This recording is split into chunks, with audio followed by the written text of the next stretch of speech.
It's time now for Mortgage Matters with your host, Bill Sandvig. Bill Sandvig serves as market leader running the South Carolina coast for Movement Mortgage. Movement finished 2014 ranked as the #1 mortgage company in purchase mortgages for the Charleston Tri-County area. And they're still growing. And now your host of Mortgage Matters, Bill Sandvig. Hello, Charleston. Thanks for having me back on the air today. I am here today with Jimmy Fody, a very close partner of mine, a real estate attorney. Jimmy, thank you so much for coming on the air. Thank you very much for having me. Today we're going to talk about a few things. We're going to talk about why you need to get a mortgage, and we're going to talk about the world of investment purchases and investment mortgages. And call in today. We're live. If you have any questions at all, give me a call. Call into the studio, 843-556-1250, 843-556-1250. And if you want to call after the show, you can reach me, Bill Sandvig, anytime, 843 on my cell phone, 843-300-7870. You can also find me on my website at www.lowcountrylending.com. I'm always happy to talk to you about just about anything. It doesn't have to be about mortgages, but if you need to have a question answered about mortgages, that's what I'm best at. And I'd be happy to talk to you and address your situation and talk to you about what your financial goals are and what you're trying to do with your home purchase. And even if I don't know the answer, or even if it's not something I can help you with, I promise you that I've got a local partner who I can get you in touch with, a local partner like Jimmy, an excellent real estate attorney who I've done a lot of transactions with. Other local partners like Andrew Muller with Mappus Insurance, who's been on the show, and he's going to be on the show again later today in a later segment. And Nick Pavia, we've also had Nick on the show. He works as a financial advisor with Commonwealth Financial Group, a local firm downtown. And so please reach out today, ask me your mortgage questions, and I'd be happy to talk to you. We'll bring up absolutely anything on the air, absolutely anything at all. We'll talk about it. We'll break it down, and maybe we can help you with your particular situation. Just call into the studio, 843-556-1250. So I want to start the first segment out. I want to talk a little bit about why you need to get a mortgage and why now is the time to get a mortgage, and why now, if you're on the fence about making that purchase, that today is the day. This is the time right now. And I'm going to start with, we've had there's been a few times we've talked about how mortgage lending guidelines seem to have just getting tighter and tighter and tighter, and it becomes harder and harder to get a mortgage. And you might hear from friends or family that they just went through what they might say is worse than an IRS audit to try and get a mortgage and to buy their home. Well, the FHA, Federal Housing Authority, just came out this last week, and they made things a little bit tighter. And some new guidelines came out for first-time home buyers. And FHA government loans typically geared towards first-time home buyers. Home buyers are just getting into their first home, and they're typically a little bit looser on the regulations and the guidelines than getting a conventional loan would be. You don't have to put as much money down. Your credit doesn't have to be as strong, and the guidelines are just a little less strict. Well, this week, some subtle changes to the guidelines are going to impact some people, and one of the biggest changes has to do with student loan debt. So, there's really two parts to getting a mortgage if you're out there, and you almost have to qualify in two totally separate fronts. One is you have to have the income to qualify. We have to have a quantifiable, justifiable, qualifying income, which doesn't always match what your actual true income coming into the household is. It has to be qualified income as defined by the federal regulations and mortgage guidelines. And the other is documenting and showing money for your down payment. So you have to show the income piece, you got to show the money piece. And that's, if you're dumbing it down, that's the basic components of qualifying for a mortgage these days. Well, typically, or in the past, with FHA loans, we've been able to exclude student loan debt. If you have a deferred payment on your student loans, and I know there's a lot of you out there, you might have children that are in this situation where they have $20,000, $30,000, $40,000. Maybe they got $100,000 in student loan debt, but it's not coming due for a couple of years, and there's no payments to be made right now. Well, as of right this moment, we do not have to count that student loan. There's no payment required to be made, and we don't have to count that debt against you when qualifying for a home. On June 15th, that's going to change. FHA has said that there must be a payment calculated for all student loan debt that you have out there. And the rule is basically you have to figure out exactly what the payment is going to be from the student loan company to tell you what your payment is going to be. And if they can't tell you because your payment is too far out, then we're going to assume that it's 2% of your loan balance. So 2% of your loan balance, I have seen plenty of young adults come in applying for a mortgage that have $50,000 in student loan debt. Not a huge number if you go to a 4-year school and you graduate with $50,000 in student loan debt. And that loans aren't going to come due for a couple of years. Right now, no problem. We don't have to worry about it. It's in the future. We don't have to document it. We just say it's deferred and we ignore it.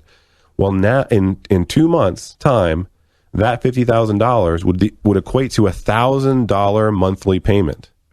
$1,000 monthly payment. Now think about how that could impact your ability to qualify for a mortgage payment. If you could qualify for a $1,500 payment, a max payment with those loans being deferred, and then all of a sudden you've got an additional $1,000 because of those student loan debt, you now can only qualify for a $500 payment. So that slight change, it's going to impact thousands, hundreds of thousands of people, and they're going to be able to buy less house because of that rule. And it could impact some people dramatically, a dramatic impact. So I wanted to share that change with everyone out there, and I wanted to urge you that we've got 60 days before that rule changes. So if you're on the fence or you know someone, if you have a child who's on the fence about getting a house or thinking they're going to wait, don't wait. Call now, reach out to someone like me, call into the show, reach out to me, my cell phone, 843-300-7870, anytime, call in, and we want to get that situation assessed and see what options we have right now, because the guidelines are always changing. So the earlier that we can diagnose your particular situation, the better. We can come up with a plan together. Time is not your friend when you're trying to buy a house. The more time we have, the plan, the better. What's the deadline for turning in your application to meet that 60 days? So thanks for asking, Jimmy. On June 15th, so you have to be prior to June 15th, you have to be under contract to buy a house, or you have to, and we have to have applied for an FHA case number. So that means we have to register with the Federal Housing Authority that this purchase is about to happen. And then we can lock that in. So you can close after June 15th, but you have to have that contract locked in and your FHA case number locked in prior to June 15th. So that's the 14th of June. So we've got just about 2 months before this rule is going to change. And if you're listening out there and you're a real estate agent or you're involved with the real estate community in any way, reach out to your clients with this. Reach out if you're a builder. Reach out to your clients, because this is going to change the landscape and the buying power for first-time home buyers, and it's going to have a real impact for a lot of people. So I want to talk about now we talked about it getting tighter and how it's going to impact on people in qualifying. I want to totally switch gears, and I want to talk about how even though the guidelines feel tight and the process feels tight, and it is, without question, a process. I mean, there's a lot of documentation that goes into it. I mean, a lot of document collection, and the requirements for documenting your file and your loan and your income are very specific. There's no flexibility in the rules, and it's a process. But I want to stress and go 180 from the struggle of it and say, we are still lending. Mortgage companies like Movement Mortgage, we are still lending. And there are so many people out there that think that they can't buy, and they can.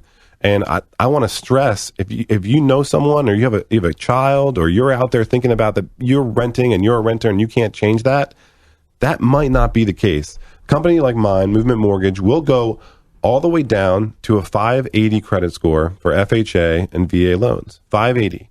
So if you're looking at the numbers about what percentage of the population has better than a 580 credit score, it's over 90%.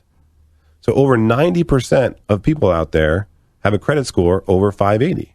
And so that means 9 out of 10 people that are renting by the macro numbers should have a credit score that would at least give them a chance to qualify. Now, if you have a 581, does that mean slam dunk, no problem, you're getting a mortgage? No. There's more to it. But it means that you've got a real shot. And I would say that if you're out there and you're below 580, there might be two little things that you can do on your credit to get it up to a 580 with little to no effort, with little to no money out of pocket. So make that phone call if you're on the fence and work with someone local who can help you find a solution to make that purchase. The other thing that I wanted to stress is now you have that 580 credit score. Do you have a job? Well, what are the unemployment rates right now? Jimmy, do you know off the top of your head? I do not. I think they're below 10% across the country, which means 90% of the population has a job. 90% of the population has a credit score above 580. And that means that most people that are out there are in a position to buy a house, whether they think it or not. And right now, with the economy growing and purchase prices of homes going up, there is really no better time to buy a house. You can get in while interest rates are still ridiculously low. The average mortgage rate right now on a conventional loan with 20% down, somewhere definitely below 4%. And when you talk about interest on a mortgage being 100% tax-free money right now, that means your effective interest rate on that mortgage is below 3% after you factor in tax savings. The time to buy is now. When you can get a purchase mortgage or even refinance your house and have an effective interest rate below 3%, compare that to the average rate of inflation of 3.3%. And I've said this before, that means that if you, let's say you have a ridiculous amount of equity in your house. Not ridiculous amount, but let's say you have 50% equity in your house and it's a $400,000 home and you have a $200,000 loan and $200,000 of equity. Well, interest rates are so low right now that if you were to do a cash out refinance and take $100,000 out of the value of your home, out of the equity of your house, take that $100,000, put it inside your mattress. Just put it inside your mattress. The effective interest rate that you're paying is below the average rate of inflation, which means if that continues over the next 30 years, the money you put in your mattress would be worth more than the mortgage that you took out because of inflation. It's a strange thing. It's a strange time because interest rates are so low, and there's never been a time in history where that's been the case. In the past, the conversation is pay off your mortgage fast. Get into a 15-year note as soon as you can.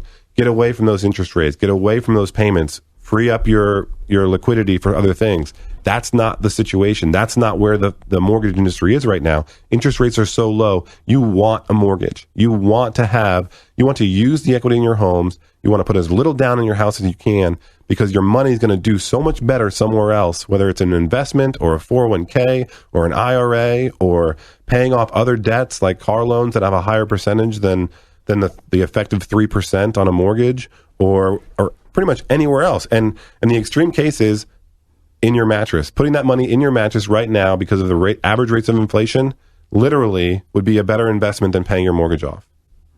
And that sounds crazy, but it's all about time value money. If the money is going to get a better return than the interest you're trying to avoid, then the money is better spent somewhere else.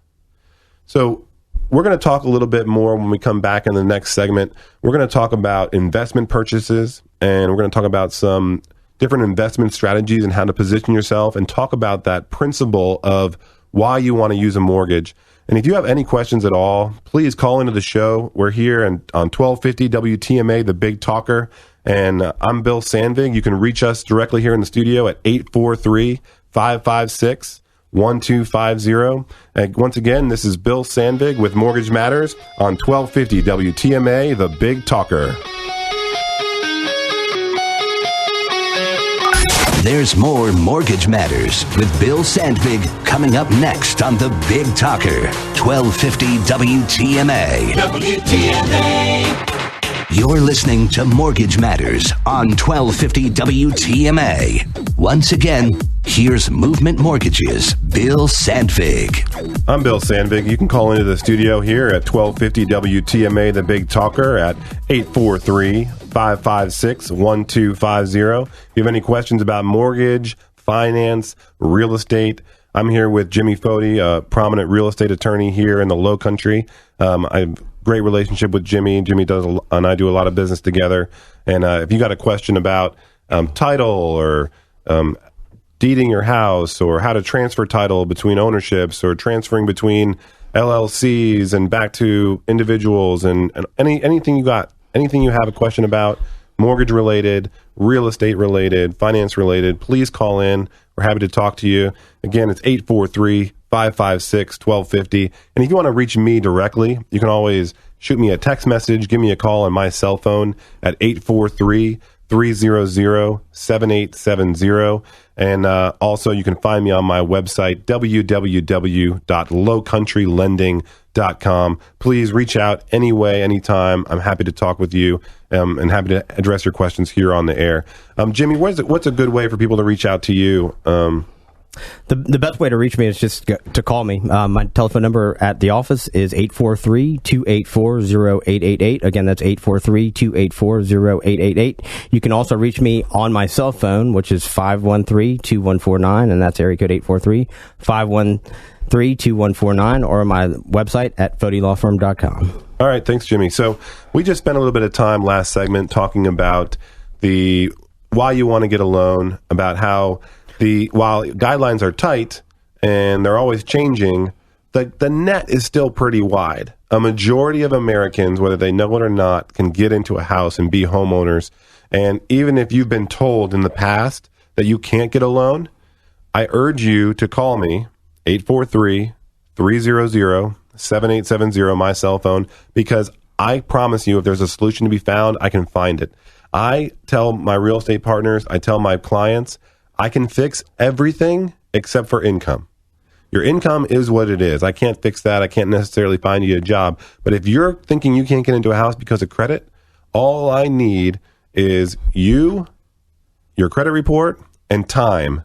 And I can put together a plan that will get you into a house. It's not a matter of if you can be a homeowner. It's a matter of when you can become a homeowner. So please give me a call. Call into the studio, 843-556-1250. So I want to talk a little bit of this segment about investment purchases and investment properties and investment mortgages. It's back. People are buying second homes again. People are buying investment properties again down here in the Low Country. We're a very highly sought after market. Everyone knows we are in a we're in a seller's market right now. Excuse me. There are way more buyers than there are houses on the market. And every week, every offer that goes out, it seems, it's a multiple offer situation.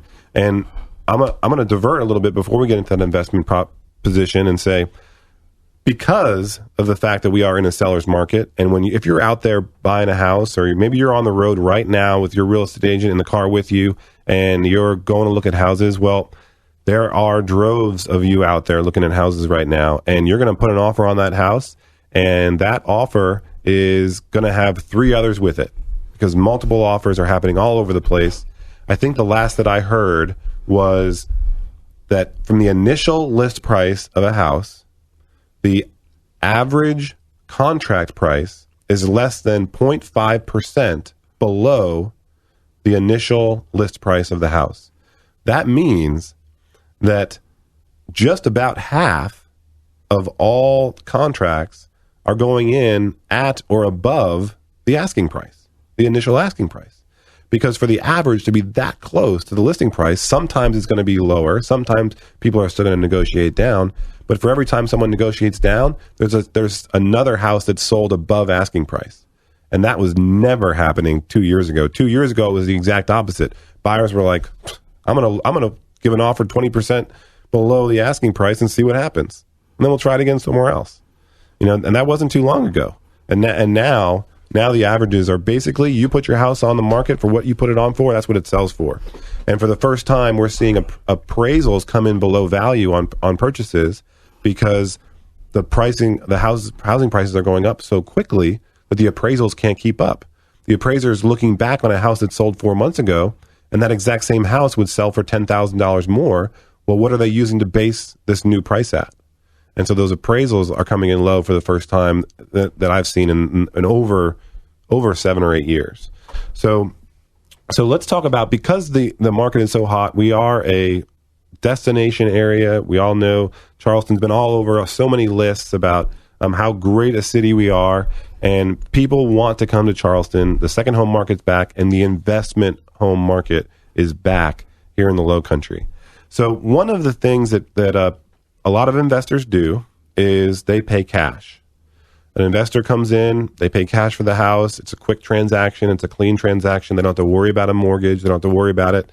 And my question would be, why do investors pay cash? I mean, Jamie, what can you think of? What are some reasons you can think of that an investor, if they were doing a pro and cons list, why should I pay cash? Why should I get a mortgage? Why do they pay cash? Well, I think the investor is looking for a quick turnaround a lot of times, and I think that they think that that they have cash, they have the leverage to get a contract signed.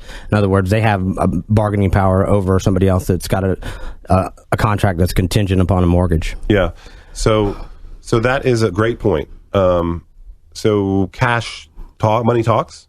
Money talks. And so if you've got cash, you expect to go in and maybe get a little bit of a lower price offer, get a little bit of a deal because you're going to close fast and you're paying with cash, and there's no question mark that this sale is going to go through. Here's the biggest pro for me about why you might be an investor out. Here's another reason I can think of why an investor wouldn't get a mortgage is because they couldn't qualify for one. Maybe they don't have the income to qualify. Maybe their income is tied up. They're self-employed. They don't have it. Maybe they don't have the credit for it. So maybe they just can't qualify. And so the only way they can invest is by paying cash. But if an investor can pay cash, here's the argument I would make today with interest rates so low about maybe not paying cash and actually getting a mortgage. If you have $200,000 to go and acquire a home and you're thinking about renting this house out for a couple years, it's not just a buy, fix, and flip situation, but you're looking to build some residual income and have the equity in the house grow and have some money coming back in, and you feel that it's a good return on investment to lay that cash out. Well, I would say if you've got $200,000, it makes more sense to get a mortgage on maybe 4 houses instead of just putting cash down, $200,000 down and buying a $200,000 house. Why not buy 4 houses? Put 25% down on each house. You buy 4 homes. You have a $150,000 mortgage, and you have equity growing in all 4 properties. So now you have your hands on $800,000 in real estate rather than $200,000 in real estate for the exact same amount of cash outlay. Now your monthly margin is going to be pretty much the same. It's going to be very similar. The mortgage that you're avoiding on the $200,000 that you're trying to avoid, it's not very much. I'm going to do the math real quick. A $200,000 loan, investment property loan with interest rates today, principal and interest is only $980 a month for a $200,000 loan. That $980 a month of principal and interest, there's the principal portion, which is about a third of it, and then there's $600 a month of tax-free money, right? And you write that interest off on your taxes. So now you've got, if you're writing that $600 of interest off on your taxes, and it's $400, that's, say you save another $150 a month there, you're at a total difference of paying cash or having a loan of only $450 a month, because you're still going to pay your insurance, you're still going to pay your property taxes, whether you have a loan or not. So the really only true difference between carrying a $200,000 loan or paying cash is a net of around $500 a month. It's not a huge amount.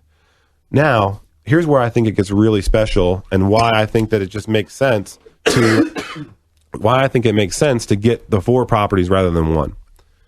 We are in a increasing market right now. Property values are going up, and it doesn't, let's say, I think from this time now to this time last year, housing values have gone up almost 9% year over year. In 2013 to 2014, it was like 12% across the market here locally. So let's say we don't get that kind of growth. Let's say we only get 5% growth in property values from now until this time next year. Well, if you have $200,000 of property value, then that 5% is $10,000. So you've had your return from the rents coming in, and you've also gained $10,000 in equity. Well, if you use that exact same money to get 4 houses and get mortgages, instead you have $800,000 of real estate rather than $200,000 of real estate, that 5% is $40,000. So let's think about the return on investment. You outlaid $200 to pay cash for 1 house, and your increased equity got you $10,000 in return, or you outlaid that same $200,000 and you had a $40,000 return, a $40,000 return on investment for that exact same cash outlay. the return is dramatically better in the second scenario. And so the only reason I can think to pay cash right now in an investment home, because money is so cheap, is if you can't qualify or if you are indeed buying and flipping a home. And flipping a home leads to itself to a whole different world of other issues and other problems about trying to resell and documenting repairs. And so we could have a whole nother show about that. But if there's anyone out there that's thinking about doing an investment property purchase and that tweaks your thought a little bit, you don't need to be paying cash. You can still get and maximize the return on your money by spreading that out.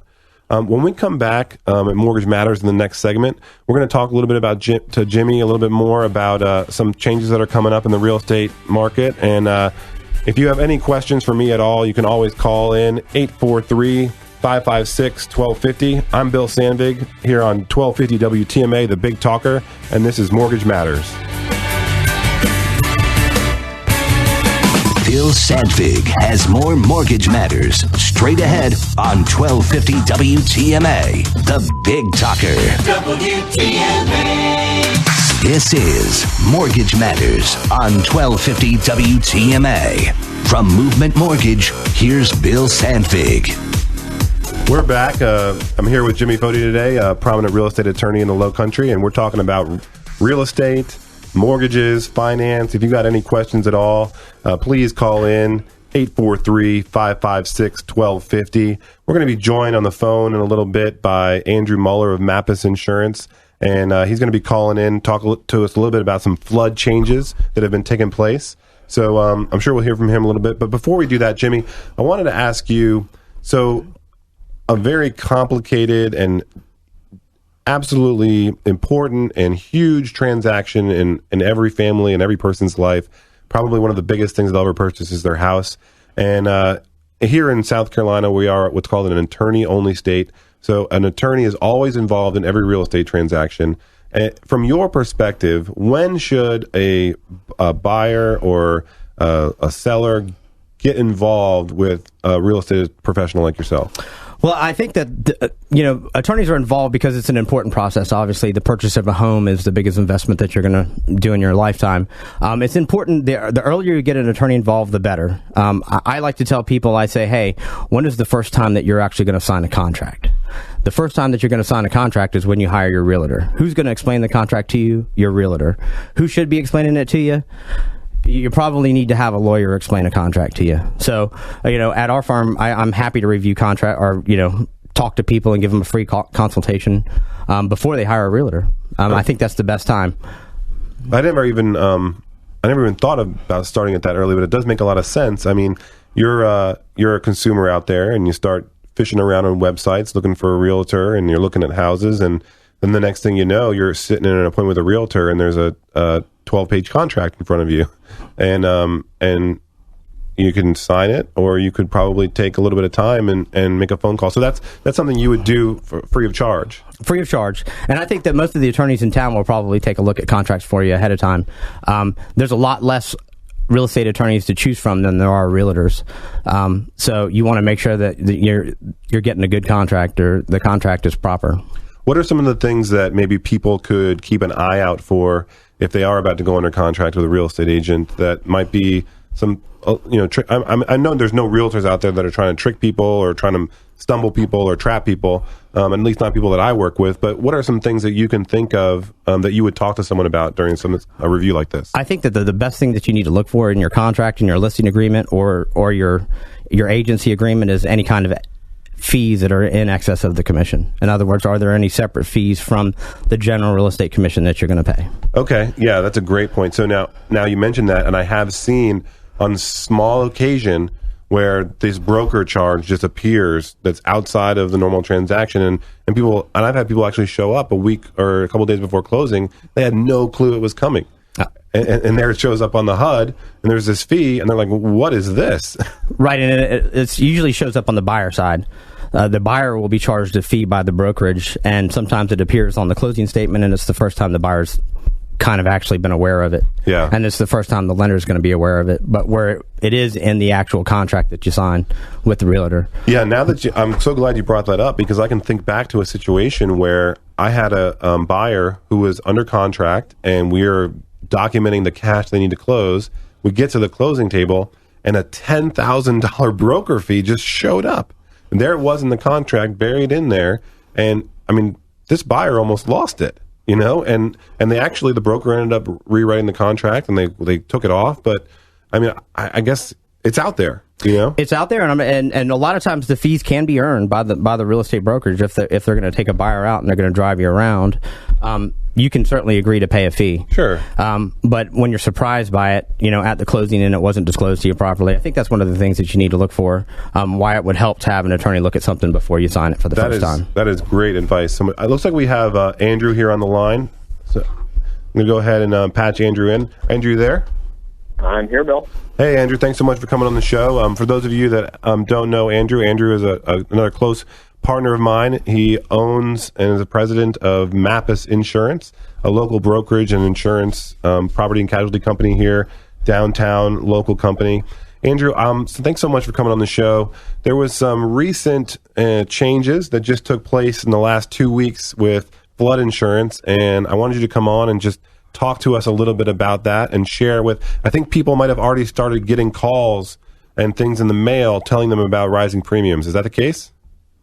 Absolutely. So April 1st was a big date for flood insurance changes that kind of quietly snuck in because everybody thought all the changes already took place back over the past 2 years. But April 1st, there were some key changes to the flood insurance program, and one of those changes is where homeowners, every single policyholder, this affects everybody, every single policyholder has to confirm to FEMA that the policy that they have for flood is their primary or non-primary home, and they have to give evidence of this. So there are a lot of people out there that have investment properties and the flood policy is written as a primary home, and now they cannot receive the primary home rates and fees. And so they are going to see changes within their policy, and it could be drastic changes such as a 25% increase or a new $250 fee that they're assessing non-primary homeowners. Wow. Okay. So if you have a flood insurance policy, which is a good portion of the low country here, you should be keeping your eye out for a letter from FEMA addressing this. Do you know what's going to happen, Andrew, if people ignore that and throw it away in their junk mail? What's going to happen? Absolutely. If they do not respond to it, FEMA is going to take the action that it is not your primary home, and they will rate you as a non-primary home. And in that case, there's a new fee for both primary and non-primary homeowner policies. If it's a primary home, you get charged this new assessment fee of $25. That's primary. If it's non-primary, so if it's an investment, a secondary home, or rental property that you do not live at for more than 50% of the year, then you get charged a $250 fee. So that's one of the big changes. But in addition to that, if you have an older property in Charleston County built before 74, it's considered a pre-firm property, and that means pre-flood insurance program, and you're receiving subsidized rates. And in 4/1, April 1st, that's whenever the 25% rate increases started to occur for pre-firm, non-primary properties.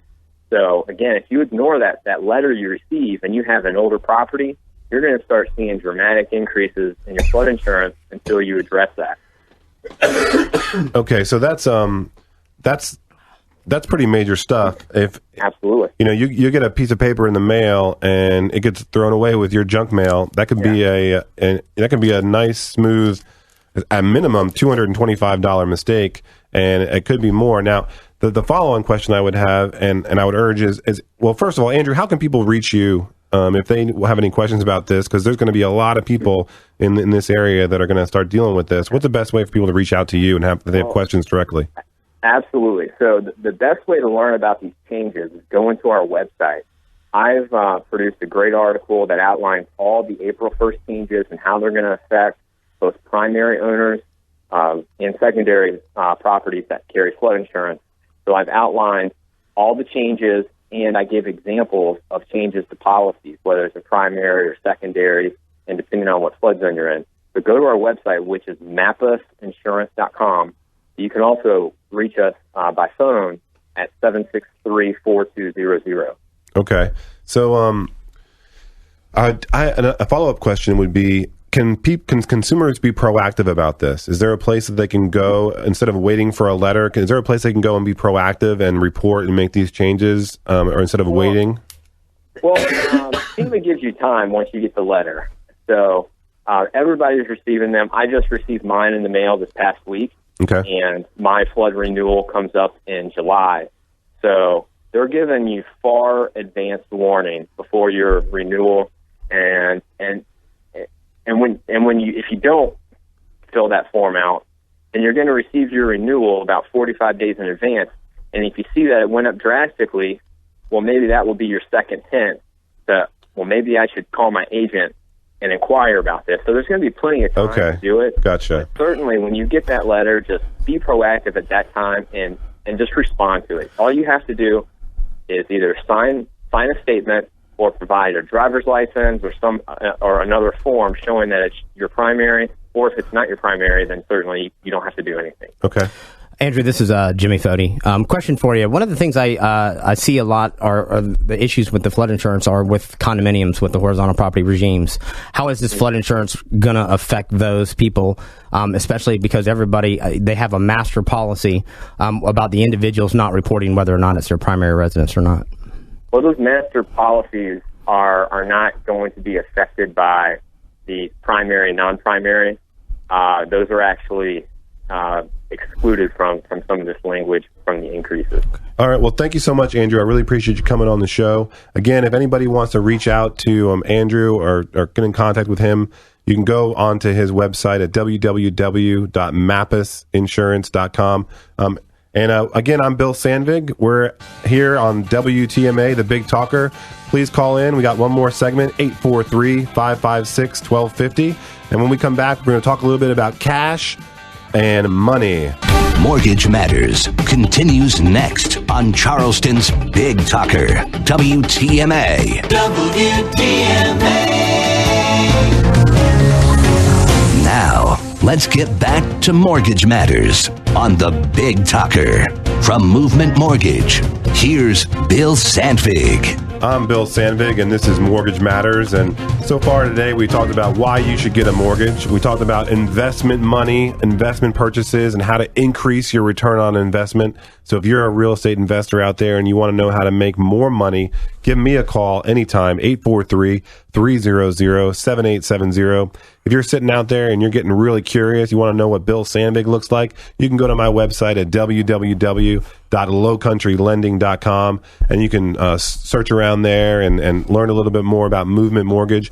Movement Mortgage, we've been the fastest growing mortgage company in the country since 2008, and we are not slowing down. You might have recently heard about us in the news because we're moving our national headquarters to the state of South Carolina. Governor Haley was at a groundbreaking ceremony with us just a couple weeks ago, breaking ground on a new facility, and we are going to be bringing over 2,000 jobs to the state of South Carolina. Movement Mortgage here in the next 5 to 7 years. Immediately, it's going to bring 700 jobs into the great state of South Carolina. Very, very excited to have my company, who I'm very, very proud of, here, home turf, home field advantage, and I'm really excited, really excited about that. We're gonna. I'm still here with Jimmy Fody of Fody Law here in the office, and we're going to talk in this last segment a little bit about leverage and negotiating and buying power. If you're out there thinking about buying a house, everybody knows that cash money talks, right? If you're buying a house with cash, I don't encourage it because interest rates are so low right now. I think you should be getting a mortgage and doing something else with your cash, investing it somewhere else, and taking advantage of these ridiculously low interest rates. But it's true. If you have cash, you can expect to have a little bit better negotiating power than someone who doesn't have cash. Think about it from a selling perspective. If you're selling your house and it's a hot market, You know that. It's a seller's market right now. You put your house on the market, and that first weekend, you get 4 offers, and 3 of them, and 1 of them is cash. You might even consider taking less money for that cash deal because you've heard the horror stories from your real estate agent about the pre-qualification letter that falls through and your house ends up in escrow for 30 days and you miss all this opportunity, and you've actually went on and bought another house yourself, and you're supposed to close and move into your house, and well, you got to have your current home sell before you buy the next one, and the loan falls through. You've heard the horror story. So the security of the cash transaction, you might consider taking less money for that peace of mind. I know I would. I know if I was buying cash, I would expect that my real estate agent would use that for leverage to get me a better deal. I would definitely expect it. The transaction can close faster. It's quicker. It's less painful. I'm not afraid to say it. Getting a mortgage can be a painful process. That's why people like me have a job, to guide people through it. But what if you don't have the option of buying cash? What if you have to get a mortgage? That's the only way you're buying a house. Most of you out there, that's the situation you're in.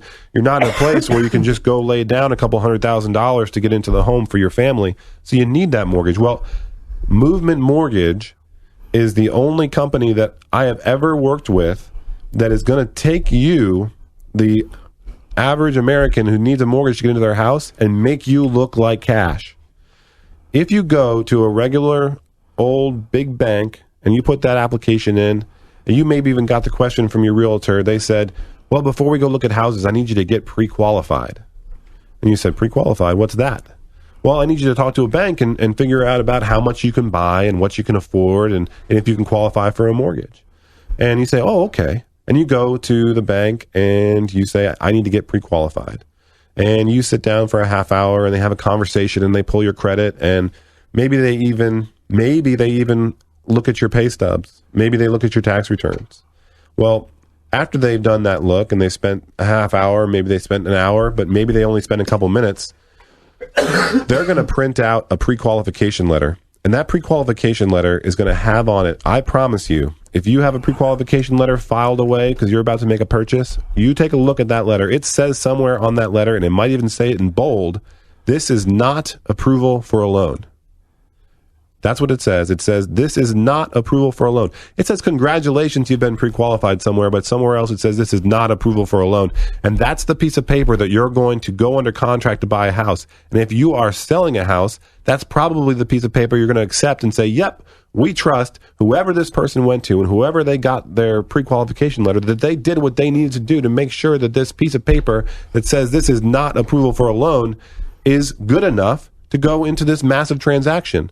What we do at Movement Mortgage is different. We are actually going to collect everything that we need to fully approve you for a loan, and we're going to send it into an underwriter. Before you even have a house, before you're under contract, we're going to take you, we're going to fully underwrite you, we're going to devote our time, our underwriters' time, our money to get you fully approved through underwriting. And instead of having a pre-qualification letter that says this is not approval for a loan, you're going to get a piece of paper called a commitment letter. A commitment letter is a commitment for Movement Mortgage to lend on you. Now, when you go and make an offer on your house, we get to, instead of saying, yeah, they're pre-qualified, but it's not approval for a loan, we get to say this. We get to say, Mr. and Mrs. Smith have been submitted into underwriting and we have approved them. We have just made you look like cash. It's an enormous difference between the two. A massive difference. We've just made you look like cash, and now your realtor can take that piece of paper and they can get you a better deal and help you win out in a multiple offer situation. Thank you so much for tuning in today. If you're out there listening, I'm Bill Sandvig. This was Mortgage Matters. And if you have any questions for me, please give me a call, 843-300-7870. You can also find me on my website at www.lowcountrylending.com. Jimmy, thank you so much for coming on the show today. Thank you for having me. It was a real pleasure. And we'll be back here next week on Mortgage Matters.